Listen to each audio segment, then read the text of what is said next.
दोस्तों नमस्कार। और भी गुजरात पर आप सभी का बहुत बहुत स्वागत है। मैं हूं आपका दोस्त मयूर जानी। दोस्तों आज इस वीडियो में हमें आपको राहुल गांधी की गुजरात की अहमदाबाद की यात्रा के बारे में बताना है। राहुल गांधी 2009 के बाद, शायद जहां तक मुझे ठीक से याद है, 2009 के बाद वो गुजरात प्रदेश कांग्रेस कार्यालय पहुंचे, अहमदाबाद स्थित जो है ना। और वहां जो है उन्होंने अपने कार्यकर्ताओं से जो बातचीत की और मोदी के गढ़ में आके जिस तरह से नरेंद्र मोदी को जो ललकारा है, बहुत सारी बातें हैं करने के लिए। बहुत सारी बातें मैं दृश्य दिखा रहा हूं आपको, आप उसके साथ साथ मेरी बात सुनते जाइएगा और दृश्य देखते जाए। ये आप देख रहे हैं जैसे वो आए तो उनका फिर जिस तरह से वहां गुजरात प्रदेश कांग्रेस कार्यालय जो है वहां पे उनका स्वागत हुआ। लोगों की बहुत बड़ी भीड़ थी, कार्यकर्ताओं का बड़ा हुजूम था। मतलब कि शायद दशकों के बाद ये ऐसा दृश्य देखने को मिला जहां पर आपको ये दिखता था कि कांग्रेस कार्यालय में पैर रखने की जगह तक नहीं है। और कार्यालय छोड़िए, वो जो पूरा रोड है, मतलब वीएस अस्पताल तक पूरा जो रास्ता जाता है ना, वहां तक जो है आपको कहीं जो है खड़ा रहने की जगह नहीं मिलेगी। उस तरह की स्थिति आज बहुत सालों के बाद गुजरात कांग्रेस को देखने को मिली। और बहुत सारी बातें की। राहुल गांधी ने जो भाषण दिया है उसमें से जो महत्वपूर्ण अंश है वो मैं आपको इस कार्यक्रम में सुनाने वाला हूं, दिखाने वाला हूं और आपको बताने वाला हूं। ये एक बहुत बड़ी बात जो कही है उन्होंने, ये बड़ी इंटरेस्टिंग बात है। मैं शुरू कुछ अलग तरह से करूंगा। देखिए, वो अयोध्या वाली बात तो हर जगह करते हैं, ठीक है। वो नॉन बायोलॉजिकल प्राइम मिनिस्टर वाली बात भी वो संसद में भी कहते हैं, हमने सुन चुके हैं। गुजरात में आके उन्होंने विशेष रूप से गुजरात के कांग्रेस के जो कार्यकर्ता है उनको एक जो सीधा मैसेज दिया है, वो मैसेज क्या दिया है, मुझे रुचि जो है उस चीज को बताने में है कि वो जो उन्होंने कहा है ना, जो बड़ा सूचक है। और गुजरात कांग्रेस क्योंकि लगातार 30-35 साल से यहाँ पे हारती आ रही है, उसके बावजूद जो है राहुल गांधी का यहाँ पे आना और अपने कार्यकर्ताओं से बातचीत करना, तो मुझे लगता है कि मुझे आपको वो ही बताना चाहिए जो गुजरात के कार्यकर्ताओं से उन्होंने उनमें जोश और जुस्सा भरने के लिए जो कहा है। तो उन्होंने एक चीज कही कि भाई कांग्रेस जो है उसको गुजरात के ही महात्मा गांधी जो हुए उन्होंने और सरदार पटेल ने सबने लीड किया। तो कांग्रेस के पूरे अपने आप के होने में गुजरात बहुत महत्वपूर्ण जगह रखता है, बहुत बड़ा उनका मतलब भूमिका है। और फिर से जो है गुजरात का यहाँ पे जो नवसृजन होगा कांग्रेस का, वो भी गुजरात से होगा। ये बात उन्होंने कही। उसके साथ साथ जो उन्होंने कहा ये आप सुनिए, ये बड़ा इंटरेस्टिंग है ये। और आज अगर कांग्रेस पार्टी है तो वो पार्टी, वो भावना, वो सोच गुजरात से शुरू हुई थी। इसीलिए जब इन्होंने हमारा ऑफिस तोड़ा, मैंने सोचा भैया मौका मिल गया, अब हम इनको सबक सिखाएंगे। जैसे इन्होंने हमारा ऑफिस तोड़ा वैसे ही हम उनकी सरकार को तोड़ने जा रहे हैं। अच्छा, अब मैंने दरोमत की बात करी, मगर एक शिकायत भी है। ये भी नहीं है कि कांग्रेस पार्टी गुजरात में कमियां नहीं है, ये कहना पड़ेगा।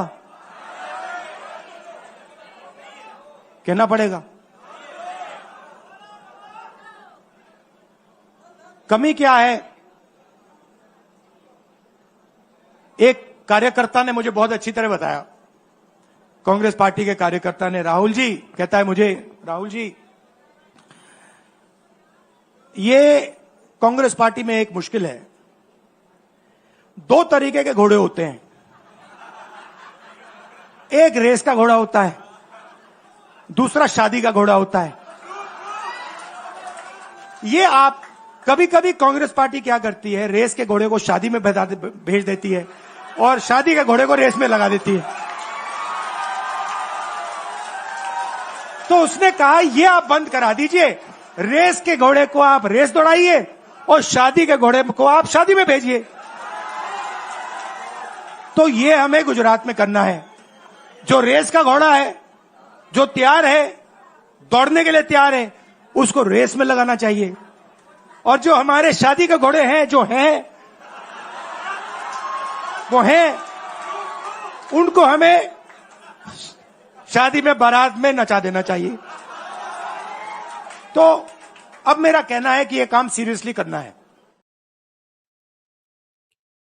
ये बड़ी सूचक बात है जो आपने सुनी कि भाई घोड़े तो दो तरह के होते हैं। एक होता है जो रेस में दौड़ता है, एक होता है जो शादी में है उसको नाचता है। तो कांग्रेस अब तक यही करती रही है। बात बहुत सही है कि जो रेस में दौड़ने वाला जो घोड़ा है उसको आप शादी में नचवा देते हैं, और शादी में सिर्फ जिसको नाचना ही आता है वो घोड़ा आप भेज देते हैं कि जाओ भैया रेस में दौड़ो और जीतो। वो हो नहीं सकता ना, वो हो नहीं सकता।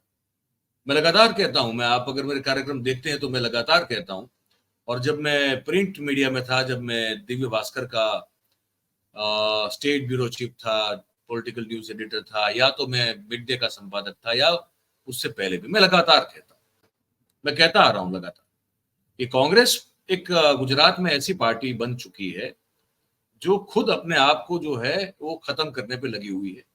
क्यों? क्योंकि कांग्रेस के जो नेता है,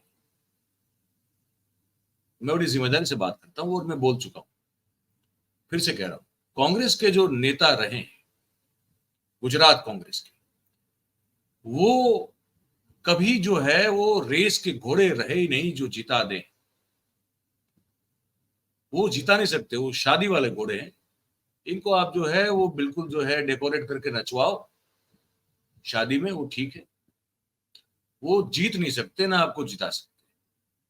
तो कुल कहने का मतलब ये है कि गुजरात में अगर कांग्रेस को पुनर्जीवित होना है, अगर अपना एक तरह से पुनरुत्थान करना है, तो ऐसे कार्यकर्ताओं को और ऐसे नेताओं को मौका देना पड़ेगा संगठन में और चुनाव में, जिनके मन में जो है वो अपनी पार्टी के प्रति एक तो वफादारी हो और प्रदेश की जनता के लिए कुछ करने की, कुछ कर दिखाने की एक, जिसे कहते हैं कि जिद हो और जुनून हो।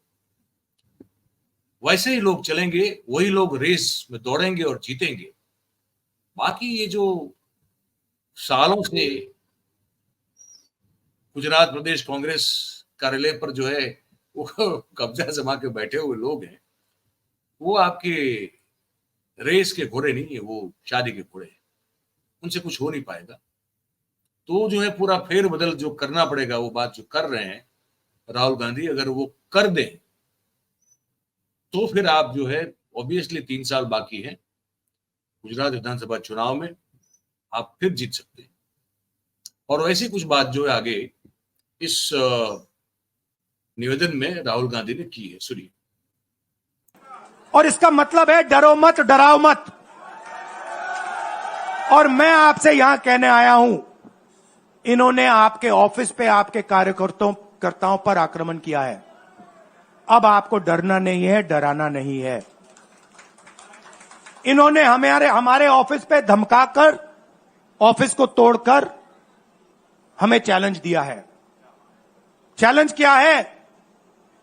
गुजरात के चुनाव में मैं आपको बता रहा हूं, हम सब मिलकर इनको गुजरात में हराने जा रहे हैं। जो हमने कहा, और लिख के ले लो, कांग्रेस पार्टी की जो आत्मा है वो गुजरात के चुनाव में लड़ेगी, और नरेंद्र मोदी और बीजेपी को गुजरात में जैसे हमने अयोध्या में हराया है, वैसे ही हम गुजरात में इनको हराने जा रहे हैं। कौन हराएगा? हमारे लीडर हराएंगे, हमारे बब्बर शेठ टाइगर हराएंगे। आप देख रहे हो, मैं बता रहा हूं आपको, देखो 50% आप में से लोग, 50% आप क्या सोच सकते थे? मैं आपको पूछता हूं, आप क्या सोच सकते थे? चुनाव से पहले आप सोच सकते थे कि अयोध्या में बीजेपी हारेगी ना। आप सोच सकते थे कि नरेंद्र मोदी से जान बचा के निकलेगा, मतलब मार्जिन ऐसे तुक्के से निकलेगा, सोच सकते थे? मैं आपको बता रहा हूं, जैसे ये अयोध्या में हारे वैसे यहां पे हारने जा रहे हैं।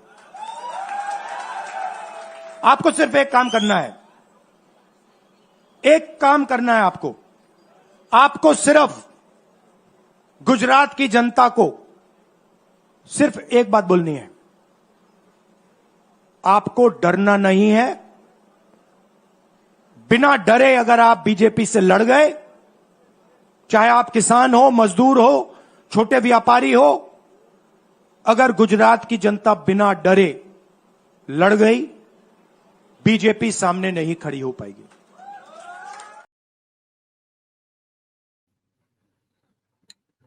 और उसके बाद भी उन्होंने एक बात कही, मुझे लगता है वो भी मुझे आपको सुनानी चाहिए, क्योंकि उन्होंने जो बात कही वो सच है कि पिछले 2022 में तो कांग्रेस कहीं लड़ी ही नहीं थी, लेकिन 17 में कुछ कोशिश की थी।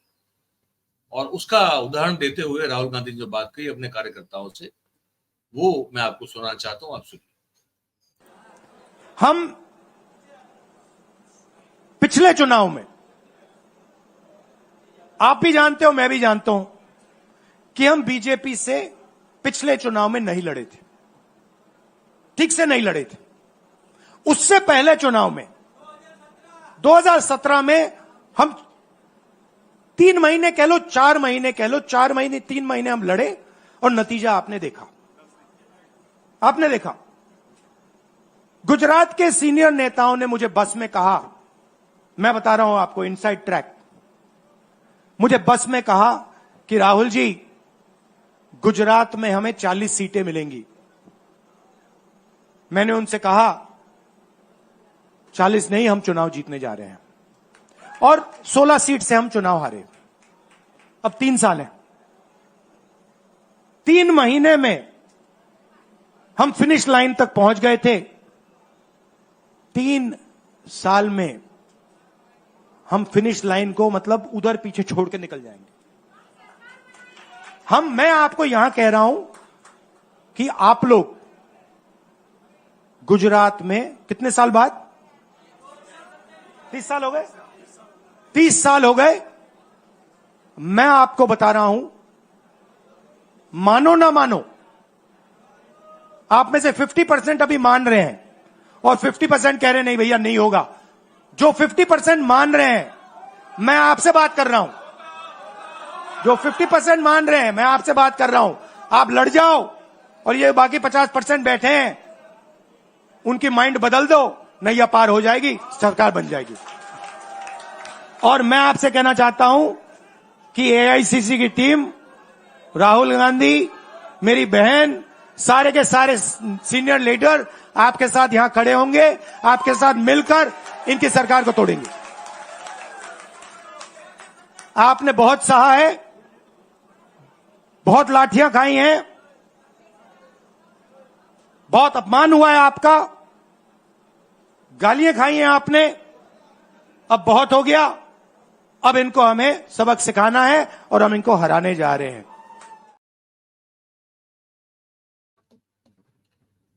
और ये बात भी सही है कि 2017 में वैसे तो 3-4 महीना ही तैयारी की थी, और 2017 का तो माहौल ये था, क्योंकि वो चुनाव बहुत ही करीब से मैंने कवर किया था।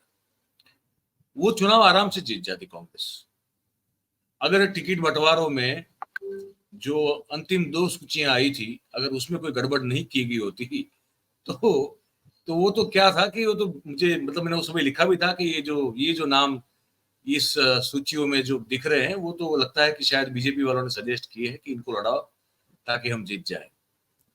और भी बहुत कुछ हुआ था, वरना आराम से 105-110 सीटें जो है कांग्रेस ला सकती थी, ये आकलन था, अगर टिकट का बंटवारा ठीक हुआ होता तो खैर वो मेरे ख्याल से अब वो गलती नहीं करेंगे। 30-35 साल से ये लोग सत्ता से बाहर हैं, और इस तरह से एक नई जान जो है वो फूकी जा रही है राहुल गांधी के नेतृत्व में इस पार्टी में।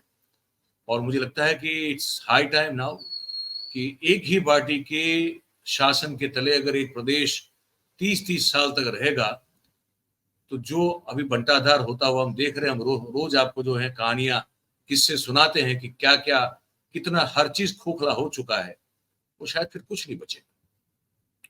तो ये एक दहाड़ थी राहुल गांधी की यहाँ पे, वो मिले भी सबको, जो पीड़ित लोग थे अग्निकांड के, वो हरणी बोट कांड के, सबको मिले हैं। उस पर भी जैसे मौका मिलेगा तो उस पर भी बात करेंगे। पर ये भाषण और उसके जो अंश थे, हमको लगा कि आप तक पहुंचाना, आपको सुनाना हमको लगा कि जरूरी है। और गुजरात में इनकी आगमन से मेरे ख्याल से जो है वो एक मैं ये नहीं कहूंगा कि बहुत बड़ी चेतना जो है वो जाग उठी है कांग्रेस में, लेकिन उसकी शुरुआत शायद जो है आज की उनकी मुलाकात से हुई है, ऐसा मुझे बिल्कुल लगता है। और अब देखते हैं, ये 3 साल की बात कर रहे हैं, तो 3 साल में कितना, वो वही बात है कि वो रेस वाला घोड़ा और नाचने वाला घोड़ा अगर अलग कर दिया और उसको अपनी अपनी जिम्मेदारी दी, तब तो 3 साल में कांग्रेस बहुत कुछ कर सकती है। अदरवाइज फिर अगर वही रहा जो अब तक रहा है कि शादी का घोड़ा रेस में दौड़ता है और रेस का घोड़ा शादी में नाचता है, फिर कुछ नहीं हो पाएगा। फिर ये बातें अच्छी हैं सुनने के लिए, लेकिन होगा कुछ नहीं। तो देखते हैं अब कांग्रेस कैसे गुजरात में अपने आप को पुनर्जीवित करती है। ये भाषण और ये इनका आज का जो माहौल रहा कांग्रेस के लिए, तो काफी अच्छा रहा। हमने आपको ये चीज बताई, दिखाई, सुनाई। अब आपके ऊपर है, आप इसको लेकर जो भी आप अपनी सोच रखते हैं, हमको लिख के ये कमेंट बॉक्स में जरूर से बताइएगा। और अगर बातचीत आपको हमारी पसंद आई हो तो फिर इस वीडियो को आप लाइक करें, इसकी लिंक को आप हो सके उतना शेयर करें, और हमारा जो चैनल है 4PM गुजरात, उसे आप सब्सक्राइब करें और अपने आसपास के लोगों से करवाएं। बहुत बहुत धन्यवाद आप सभी का इस कार्यक्रम में हमारे साथ जुड़ने के लिए। Thank you very much. नमस्कार।